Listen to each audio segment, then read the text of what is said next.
What shape of food is the easiest to digest? Each time we put food in our mouths and chew, the food breaks into smaller pieces. Even when the pieces become very small, the total volume does not change much, but the surface area becomes much larger. When the surface area increases, digestive enzymes can touch more of the food.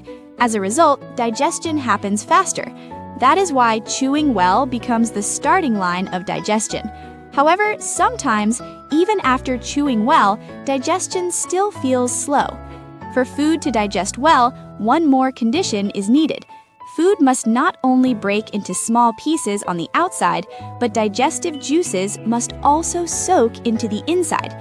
So the surface area must increase and the inside pathways must be open. Here, the inside pathways mean the spaces that let digestive juices and enzymes move inward. Even if the outside breaks into small pieces, if the inside stays tightly packed, enzymes do not have enough space to enter and digestion can feel slow. Beans are a good example. Beans are rich in protein, but some people feel bloated or gassy after eating them. Beans also contain substances that can slow digestion, and they include components that ferment in the intestines and easily produce gas. That is why it is important to soak beans for a long time and cook them thoroughly. As the hard structure softens and the inside opens up, the beans become easy to mash in the mouth and easier for the body to process. The same idea explains why fermented beans, such as soybean paste or natto, often feel easier to eat.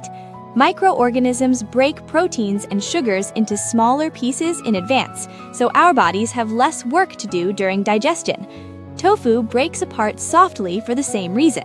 A structure that splits into small pieces helps digestion. Foods high in dietary fiber, such as fruits and vegetables, work in the same way. The structure is the key. Dietary fiber is hard for our own enzymes to break down into small pieces. However, its structure becomes food for microorganisms in the gut.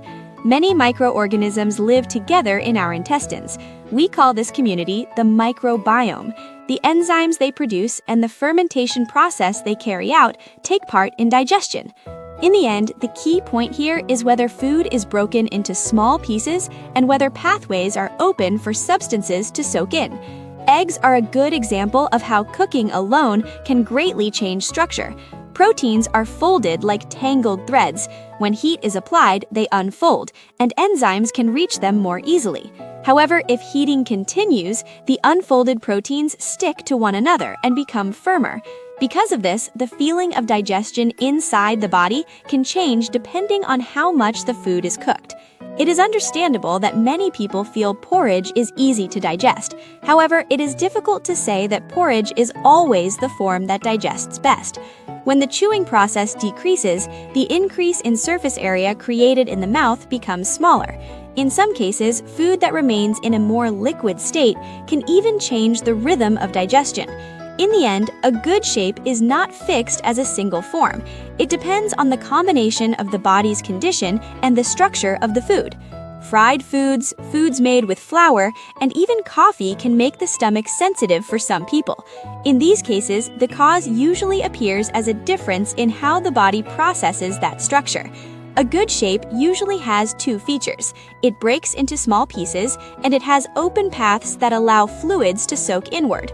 So just as important as what we eat is the question of what structure enters the body.